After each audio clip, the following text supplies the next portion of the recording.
आप में से जिन लोगों को नहीं पता उन्हें बता दूं कि एक्स मुस्लिम सलीम वास्तिक को दिल्ली पुलिस के द्वारा गिरफ्तार कर लिया गया है। 1995 में सलीम वास्तिक ने एक बच्चे को किडनैप किया था, फिरौती मांगी थी, उसके बाद उस बच्चे की हत्या कर दी थी और इनका जो रियल नाम है वो है सलीम खान। तो आज की इस वीडियो में हम जानेंगे कि सलीम खान को आखिर पुलिस ने इतने सालों के बाद गिरफ्तार कैसे किया और क्या हिंदू इतना बड़ा बेवकूफ़ है कि ऐसे लोगों को सपोर्ट करता है। क्या आज हिंदू को ठगा हुआ महसूस करना चाहिए।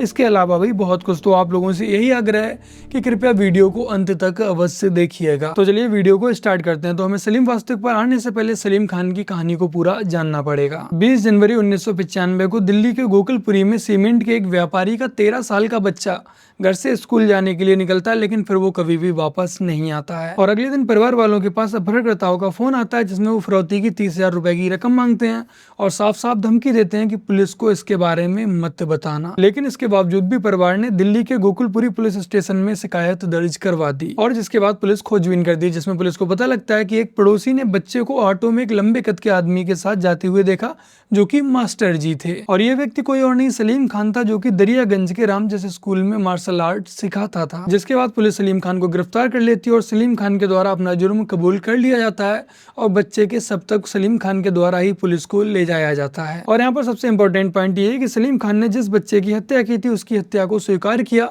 और खुद ही दिल्ली पुलिस को उसके सब तक पहुंचाया। तो यहाँ पर एक बात साफ साफ क्लियर हो जाती है कि ये एक हत्यारा, ना कि इसे किसी झूठे केस में फंसाया जा रहा है। तो आइए अब इस कहानी में थोड़ा सा आगे बढ़ते हैं कि जब इसे गिरफ्तार कर लिया गया उसके बाद कोर्ट ने क्या फैसला सुनाया और ये फरार कैसे हुआ। 5 अगस्त 1997 कड़कड़डूमा कोर्ट ने इसे आजीवन कारावास की सजा सुना दी थी। इसके बाद सलीम खान ने दिल्ली हाई कोर्ट में अपील की, जिसके बाद सन 2000 में इसे अंतरिम जमानत मिल जाती है। लेकिन जैसे ही सलीम खान को जमानत मिलती है, जमानत से बाहर छूटता है, उसके बाद से ही सलीम खान फरार हो जाता है और कभी भी जेल वापस नहीं आता। 2011 में हाईकोर्ट ने सलीम खान की सजा को बरकरार रखा, लेकिन सलीम खान अब तक पुलिस की पकड़ से बाहर था। सलीम खान स्टार्टिंग के 10 साल हरियाणा के करनाल और अंबाला में छिपा रहा, वहां पे बढ़ई का अलमारी बनाने का काम करता रहा और लगभग 2010 के आसपास ये गाजियाबाद के लोनी इलाके में आ जाता है। वहां पर महिलाओं के कपड़ों की दुकान स्टार्ट कर देता है और बाद में ये एक सामाजिक कार्यकर्ता बन जाता है, यूट्यूबर बन जाता है, जिसे हम और आप लोग एक्स मुस्लिम सलीम वास्तिक के नाम से जानते हैं। तो आइए अब हम लोग सबसे महत्वपूर्ण सवाल पर चलते हैं कि आखिर पुलिस ने इतने सालों के बाद इसे कैसे पकड़ा।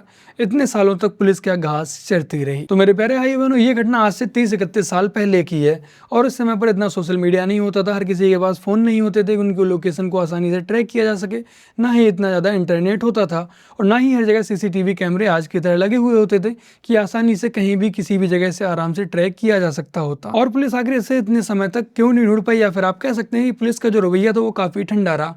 उसके पीछे सलीम वास्तिक ने इंडियन एविडेंस एक्ट की धारा 108 का फायदा उठाया था। तो इसके लिए मैं आप लोगों के लिए बता दूं कि सलीम खान ने खुद को मृत घोषित करवाया था।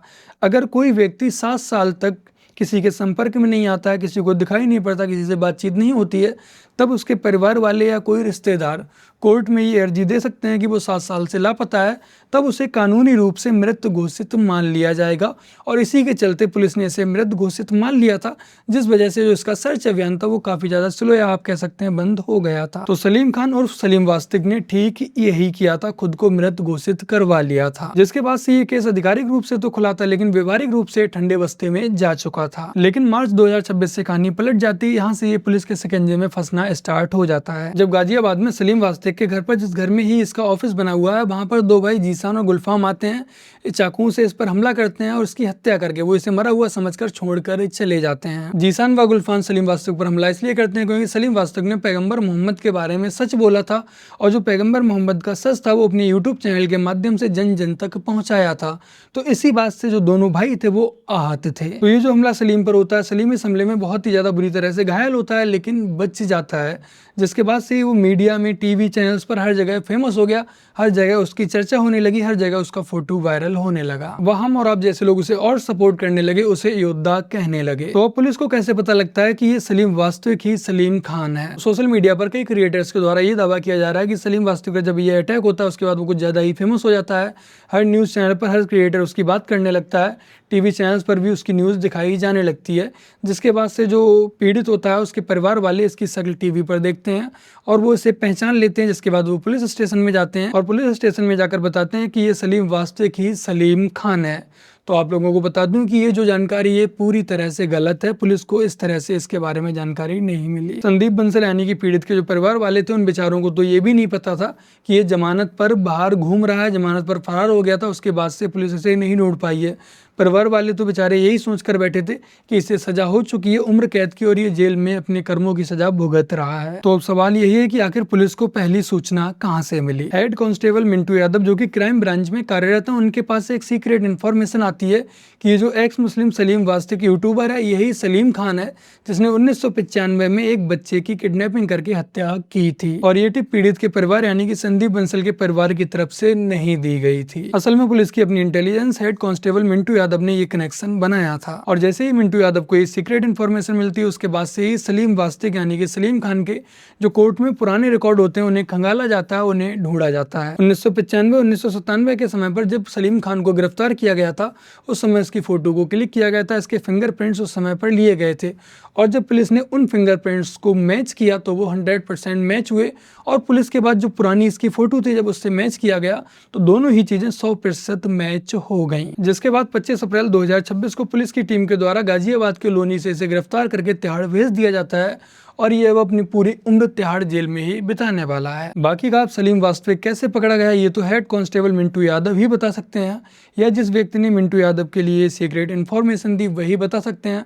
बाकी का हाँ, हम और आप सिर्फ और सिर्फ अनुमान ही लगा सकते हैं। बाकी का जो मेरा अनुमान है वो ये कहता है कि किसी मोमिन ने ही, जो कि सलीम वास्तविक का काफ़ी करीबी रहा होगा, जो कि सलीम वास्तविक को काफ़ी पहले से अच्छे से जानता होगा, या सलीम वास्तविक का विश्वसनीय होगा, जैसे सलीम वास्तविक ने सारी बातें बता रखी होंगी, या कुछ भी इन्होंने बचने में कभी हेल्प की हो, कुछ भी रहा हो, तो किसी मोमिन ने ही सलीम वास्तविक की ये जानकारी पुलिस तक पहुंचाई है।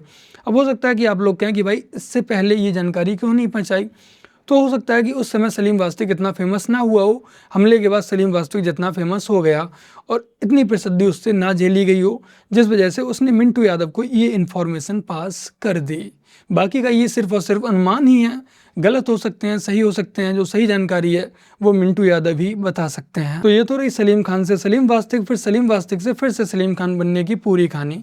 अब बात करते हैं मेरी और आपकी। हो सकता है कि आप में से बहुत से लोग सलीम वास्तविक के प्रति सहानुभूति रख रहे हों, या आप में से बहुत से लोगों ने सलीम वास्तविक को सपोर्ट किया हो, जिसमें से एक मैं भी था। और अब जब सलीम वास्तविक को गिरफ्तार कर लिया गया, उसके बाद से बहुत से इन्फ्लुएंसर ऐसे हैं जो कि आपको ठगा हुआ फील करवा रहे हैं, जो कि आपको आरोपी अपराधी फील करवा रहे हैं, जो कि ये दिखाना चाह रहे हैं कि आप लोगों ने कैसे एक हत्यारे को मसीहा बना दिया, उसे सपोर्ट करके कहां से कहां तक पहुंचा दिया। आपको ऐसा दिखाने की कोशिश करें कि आप लोग तो एक हत्यारे को सपोर्ट कर रहे थे। तो जितनी भी जनता जनार्दन इस वीडियो को देख रही है, जितने भी भाई बहन मेरे इस वीडियो को देख रहे हैं, आप सबसे मेरा यही आग्रह है कि आपको ऐसा ठगा हुआ फील करने की जरूरत नहीं है। आपको ये फील करने की जरूरत नहीं है कि आप एक हत्यारे को सपोर्ट कर रहे थे।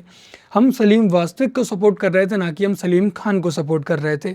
हम एक एक्स मुस्लिम को सपोर्ट कर रहे थे जो इस्लाम की क्रूतियों को जन जन तक पहुंचा रहा था, जो आसमानी किताब की पोल खोलकर अपने यूट्यूब चैनल के माध्यम से सबको बता रहा था उस किताब की सच्चाई। हम उस एक्स मुस्लिम सलीम वास्तविक को सपोर्ट कर रहे थे, ना कि सलीम खान को। वैसे सलीम वास्तविक से पहले भी कई लोग इस्लाम की पोल खोल चुके हैं। अगर आप लोगों ने एक किताब पढ़ी होगी अंडरस्टैंडिंग मोहम्मद, तो उस किताब ने बहुत ही अच्छे से एक्सपोज किया। अच्छे एक्स मुस्लिम भी इस्लाम को उस तरीके से एक्सपोज नहीं कर पाएंगे। बट उस किताब को कितने लोगों ने पढ़ा है, कितने लोगों के पास वो किताब है, और कितने लोगों के पास इतना समय होता है कि बैठकर एक किताब को पढ़ें।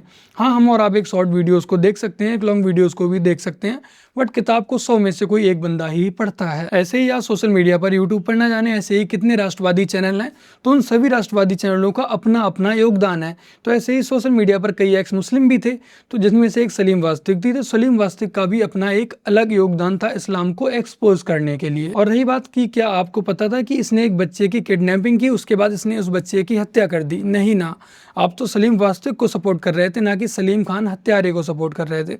हो सकता है कि आज आप मुझे फॉलो कर रहे हैं, किसी अन्य यूट्यूबर को फॉलो कर रहे हैं, सोशल मीडिया इन्फ्लुएंसर को फॉलो कर रहे हैं, हो सकता है कि उसका कोई पुराना कांड निकल आए, तो क्या आप लोग गलत हो जाएंगे? नहीं भाई, आप उसकी सही चीज़ को, सही बात को, सही विचारधारा को सपोर्ट कर रहे थे, ना कि आप उस हत्यारे को या अपराधी को सपोर्ट कर रहे थे। तो अब जब सलीम वास्तविक का सच मेरे व आपके सामने है, तो मेरी सलीम वास्तविक के प्रति कोई भी सहानुभूति नहीं है, कोई भी सद्भावना नहीं है, कोई भी सपोर्ट नहीं है। तो मेरा यही कहना है कि इस व्यक्ति को कड़ी से कड़ी सजा मिले और ये अपना पूरा जीवन इस जेल के अंदर ही बिता दे। हाँ, वो अलग बात है कि ये जेल के अंदर बैठ के अन्य जो हिंदू अपराधी हैं उन्हें समझा सकता है, जो अन्य मुस्लिम लोग हैं उन्हें इस्लाम की सच्चाई बता सकता है। हो सकता है जो 10-15 दिन बाद बाहर आने वाले हों तो इस्लाम के सच से जागरूक होकर बाहर आएँ। बाकी का मेरा भी आप लोगों से यही कहना है कि आप लोगों को भी ऐसे व्यक्ति से कोई भी सहानुभूति नहीं होनी चाहिए, जब आप उसका सच जानते हैं उसके बाद। सीधी-सी बात ये है कि जो इसने अच्छे कर्म किए थे उसके बदले में इसे पैसा मिला, फेम मिला, हर जगह फेमस हुआ, लेकिन इसने जो बुरे कर्म किए थे अब उसकी सजा भुगतने का भी समय आ चुका है। और मेरा इस पूरी वीडियो को बनाने का मेन पॉइंट यही था कि जो लोग भी ठगा हुआ फील महसूस कर रहे हैं या कुछ क्रिएटर्स के द्वारा आपको ऐसा फील करवाया जा रहा है, तो आपको ठगा हुआ या बेवकूफ़ बन गया, आपने एक अपराधी को सपोर्ट किया, ऐसा फील करने की कोई भी ज़रूरत नहीं है, क्योंकि हमने सलीम वास्तिक को सपोर्ट किया था, एक्स मुस्लिम सलीम वास्तिक को, ना कि हत्यारे सलीम खान को। जाते जाते यही कहूँगा कि वो हत्यारा था, उसने हत्या की, उसने जैसा कर्म किया उसे उसकी ही सजा मिल गई। जैसे हजारों गायों के बीच बछड़ा अपनी माँ को ढूंढ लेता है, वैसे ही पहले के किए गए कर्म अपने कर्ता को ढूंढ ही लेते हैं, अब चाहे वो अच्छे हों या फिर बुरे हों।